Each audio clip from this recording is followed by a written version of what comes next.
Bonjour à tous. Nous nous retrouvons aujourd'hui pour aborder la question de la météorologie. En effet, après avoir parlé des paramètres fondamentaux, température, pression, humidité, ainsi que des grands phénomènes qui se déroulent au sein de notre atmosphère, vent, mouvement des masses d'air, formation des nuages, nous allons aujourd'hui tenter d'entrer progressivement dans l'analyse des bulletins météo.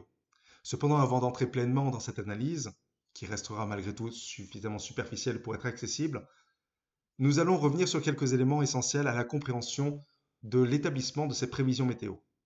Et pour commencer, nous allons traiter de la question des outils du météorologue. Il ne s'agit ici bien évidemment que d'un rappel, puisque nous avons déjà vu ces éléments ensemble. Mais un météorologue s'appuie sur différents outils, parmi lesquels bien évidemment un thermomètre qui permet de mesurer la température de l'atmosphère, un baromètre qui témoigne de la pression atmosphérique, c'est-à-dire du poids exercé par la colonne d'air sur une surface donnée, un hygromètre qui mesure l'humidité de l'air, un pluviomètre qui permet de comptabiliser la quantité de précipitations reçues sur une période donnée, un anémomètre qui témoigne de la force du vent et une girouette qui témoigne du sens du vent. Et tous ces éléments peuvent être retrouvés assez simplement dans une station que vous bricolez vous-même et que vous disposez au fond de votre jardin, à l'image de celle qu'on retrouve sur cette photographie, avec un pluviomètre bien évidemment à l'air libre pour capter les précipitations et une boîte à 1,50 m, 2 mètres du sol, aérée, blanche, qui contient à l'intérieur les différents instruments essentiels à l'établissement des mesures. Bien évidemment, aujourd'hui, si vous voulez établir des mesures beaucoup plus précises, vous aurez tendance à utiliser ce genre d'instruments, des stations qui comprennent l'intégralité de ces éléments et sont connectées, donc permettent le transfert des informations en tout temps et de manière extrêmement rapide. Comment cette prévision météorologique s'établit-elle en Suisse? À partir de différents éléments. Tout d'abord, 260 stations qui envoient des données toutes les 10 minutes. En effet, le réseau de mesure automatique de Météo Suisse comprend 260 stations de mesure automatique. Toutes les 10 minutes, ces dernières fournissent des multiples données sur la situation actuelle du climat et de la météo en Suisse. Aux 160 stations complètes s'ajoutent une centaine de stations automatiques d'observation de la pluviométrie uniquement. Et donc ces stations réunissent toutes les conditions qui sont nécessaires pour établir des prévisions météorologiques locales ainsi que des avis, notamment de crues, de mauvais temps, avec une véritable fiabilité. Cependant, ça ne suffit pas puisque vous en avez conscience, grâce à ces stations, on a un aperçu plutôt local. Pour passer à une échelle un peu plus large, on va utiliser des radiosondages qui se présentent à peu près sous cette forme. Une radiosonde, équipée de différents instruments de mesure, va être lancée dans les airs par un ballon gonflé soit à l'hélium, soit à l'hydrogène. Cette sonde va s'élever à une vitesse normalement constante, tout en étant reliée à un GPS. Et ce GPS va permettre de capter sa position, calculer son attitude, la vitesse de son déplacement et forcément, comme elle est portée par le vent, la direction des vents. Ainsi, chaque seconde, la radiosonde va transmettre ses mesures par radio à la station au sol. Et ça va permettre de déterminer les profils verticaux de l'atmosphère jusqu'à l'altitude où le ballon éclate ou alors où le matériel équipé va être largué manuellement ou automatiquement. En Suisse, on ne possède qu'une seule station de sondage aérologique qui se situe à Payerne et tous les jours, deux lâchers sont effectués, un à minuit, l'autre à midi, UTC, c'est-à-dire au temps universel coordonné. Les ballons sont ensuite suivis sur une altitude de 30 à 35 km. Et à partir de là, on va avoir ce type de schéma qui seront produits, chaque courbe représentant le comportement d'un paramètre. Paramètre fondamental, essentiel à la compréhension de la météorologie. En bleu, vous avez l'humidité. Et vous le voyez, ce n'est pas une surprise, cette humidité va passablement varier dans la première couche de l'atmosphère, puis fortement décliner, tout simplement parce que la température de l'air décline elle aussi. Et nous l'avions vu, la majeure partie des phénomènes météorologiques se concentrent dans la troposphère. Les nuages eux-mêmes atteignent rarement la tropopause. Au-delà, on a très peu d'humidité. En rouge, vous avez la température. Et encore une fois, ce n'est pas une surprise, elle décline assez rapidement avec l'altitude jusqu'à la tropopause, puis va réaugmenter à mesure qu'elle s'élève dans la stratosphère. En vert, vous avez la force du vent, dans la partie droite, et en violet, la direction du vent. Et grâce à ces différents éléments, vous êtes déjà en mesure d'établir un profil météo relativement intéressant. Vous avez ici le schéma. Concrètement, les informations qui sont envoyées se présentent de cette manière-là. Et donc vous avez encore les mêmes informations qui se présentent, mais vous le voyez ici peut-être de manière un peu moins lisible pour un œil non averti.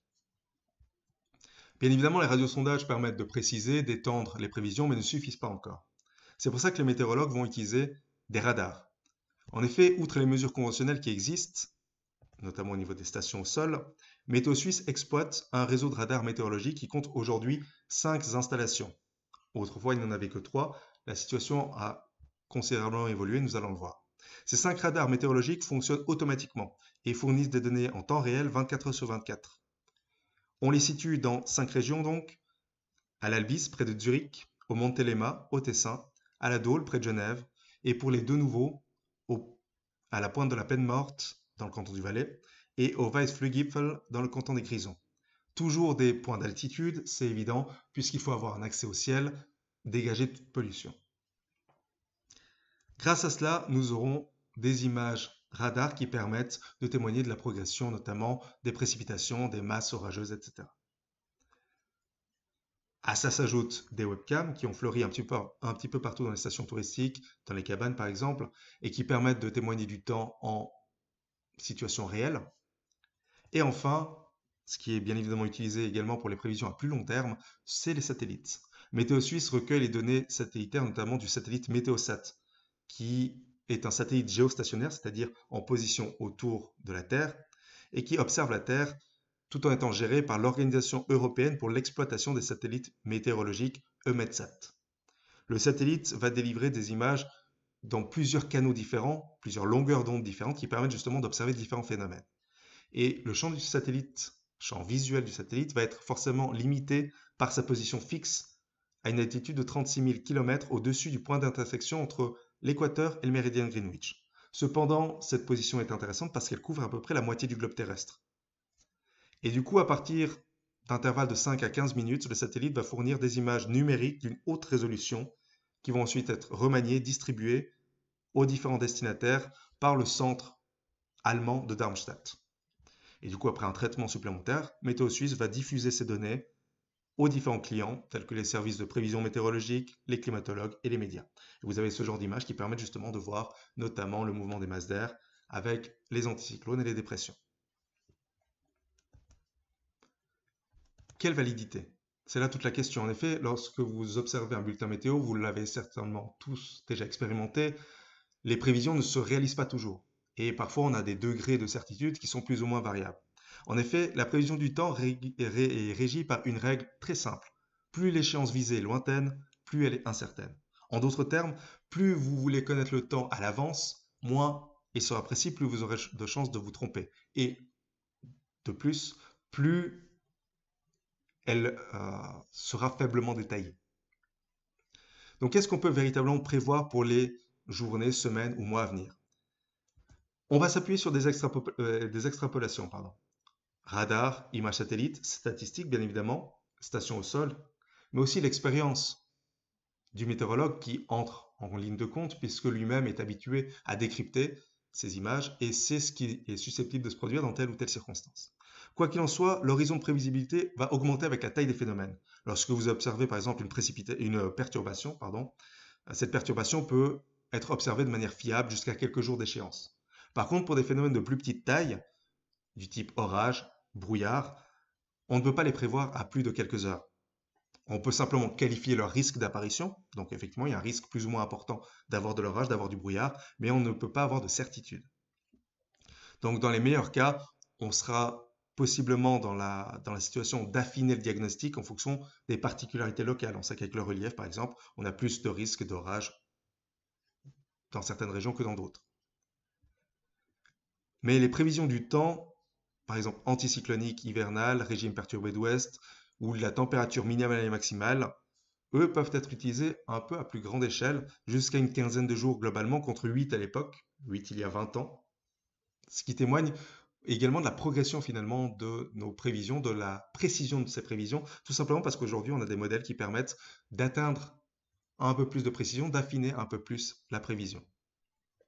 D'ailleurs, les efforts qui sont actuellement menés du point de vue de la recherche devraient permettre de gagner encore un jour d'ici à quelques années.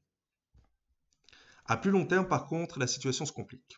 On utilise bien évidemment des modèles mathématiques au-delà de 15 jours, tout simplement parce que, à cette échelle-là, les océans, les fleuves, le manteau neigeux, les nappes phréatiques, la végétation, les poussières et les gaz ont une influence significative sur l'atmosphère.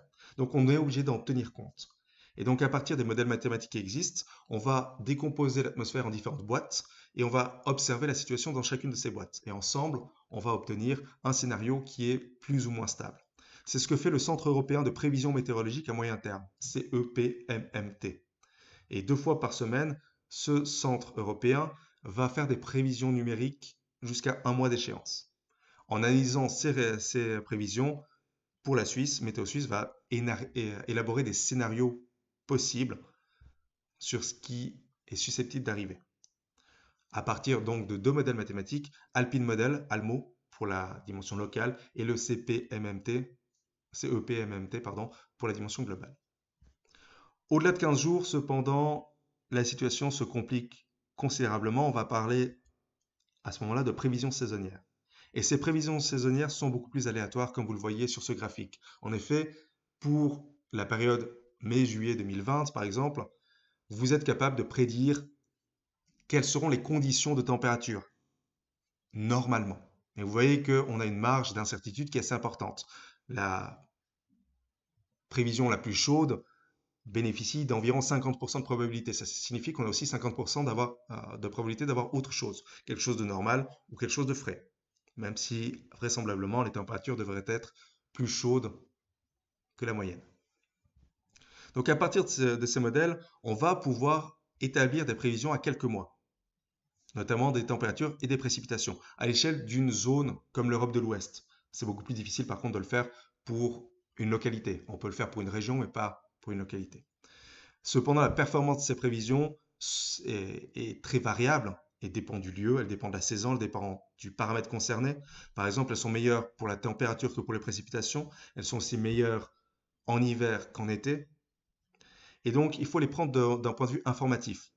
C'est intéressant pour certaines régions, ça permet d'établir des grands scénarios, mais la certitude reste extrêmement faible. Et c'est notamment lié à la circulation générale de l'atmosphère, notamment sous nos latitudes, où on sait justement qu'en fonction des périodes, l'influence de l'Atlantique sera peut-être plus importante. Donc ça devient beaucoup plus difficile justement d'avoir une fiabilité à long terme. En bref, quel phénomène peut-on véritablement prévoir?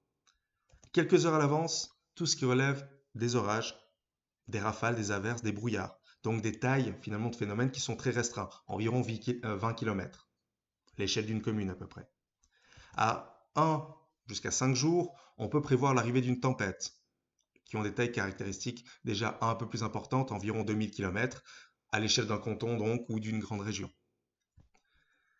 À 5 à 15 jours, on peut observer les types de circulation atmosphérique, les indications sur le type de temps, une tendance en gros pour la température. C'est des phénomènes qui ont environ 7000 km de dimension. À 3 semaines, on peut anticiper des indications sur les conditions moyennes, donc température, précipitation à l'échelle d'un pays. Par exemple, la température moyenne probablement supérieure de 2 degrés à la normale à l'échelle suisse. Mais vous voyez qu'on est déjà bien loin finalement de l'avertissement d'orage qui précédait. Et enfin, 3 mois à l'avance, on peut éventuellement avoir un signal qualitatif sur les conditions moyennes. Donc, température, précipitation, non plus à l'échelle d'un pays, mais à l'échelle de l'Europe de l'Ouest, par exemple. On saura, par exemple, qu'en Europe de l'Ouest, les températures devraient être supérieures au normal de saison pour le trimestre à venir. Mais vous voyez que la précision est beaucoup moindre. On a déjà moins d'informations et la zone est beaucoup plus étendue. On ne peut pas prévoir 3 semaines ou 3 mois à l'avance quel sera le temps à venir avec certitude exacte. Voilà ce que nous pouvions dire donc de ces prévisions météorologiques. La prochaine fois, nous entrerons véritablement dans l'analyse d'un bulletin météo. Encore une fois, simplifié, bien évidemment, le but n'est pas de vous dégoûter du sujet, mais j'espère avoir malgré tout répondu à vos questions, avoir été suffisamment clair. Comme toujours, je reste à disposition si vous en avez d'autres, et je vous souhaite une excellente semaine.